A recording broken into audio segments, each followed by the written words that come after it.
మంచిర్యాల జిల్లా దండేపల్లి మండలంలోని గోదావరి తీర ప్రాంతాల్లో ఆధ్యాత్మిక శోభ తాండవించింది. మహాశివరాత్రి పర్వదినాన్ని పురస్కరించుకుని ఉదయం నుండే ప్రజలు పుణ్యస్నానాలు ఆచరించేందుకు ద్వారకా, గూడెం గోదావరి తీరాలకు తరలివచ్చారు. పుణ్యస్నానాల అనంతరం ద్వారక తీరంలో ఉన్న గంగామాతను, దత్తలింగేశ్వర ఆలయాన్ని సందర్శించి పూజాధికములు గావించారు. గూడెం గోదావరి నదిలో స్నానాలు ఆచరించి శివాలయంలో ప్రత్యేక పూజలు చేశారు. ఈ సందర్భంగా పలువురు మాట్లాడుతూ, నేడు ఎంతో శుభకరమైన రోజుని, సకల దేవతలకు ప్రీతిపాత్రమైన రోజుగా భావిస్తామని, ప్రతి సంవత్సరం శివరాత్రి రోజు గోదావరి పుణ్యస్నానాలు ఆచరించడం మూలంగా సకల దోషాలు తొలగుతాయని నమ్మకం అని అన్నారు.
अरे सत्यम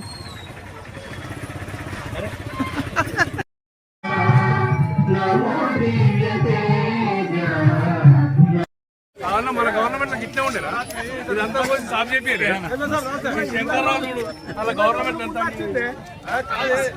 వాస్తవంగా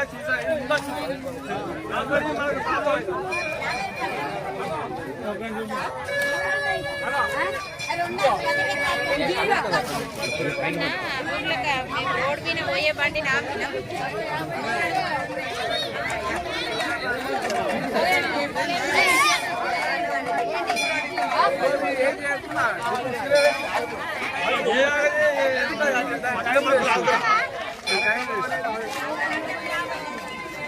కొంచెం ఇబ్బంది అయితే కంటే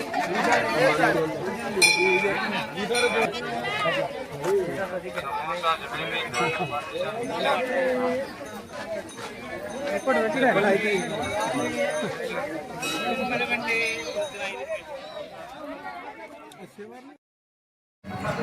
అందరికీ శివరాత్రి శుభాకాంక్షలు. శివరాత్రి పర్వదినాన్ని పురస్కరించుకొని పుణ్యస్థానాలు ఆచరించడానికి వచ్చిన భక్తులందరికీ హృదయపూర్వక నమస్కారాలు.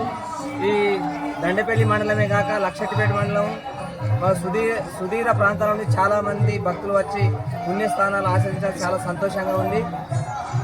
ఈ కార్యక్రమం ఇట్లనే చాలా ఇంకా వైభవపేతంగా జరగాలని, భక్తులందరూ రావాలని, ఈ దత్తలింగేశ్వర స్వామి దర్శించుకొని పునీతులు కావాలని ఈ ద్వారక గ్రామం నుంచి కోరుకుంటున్నాము.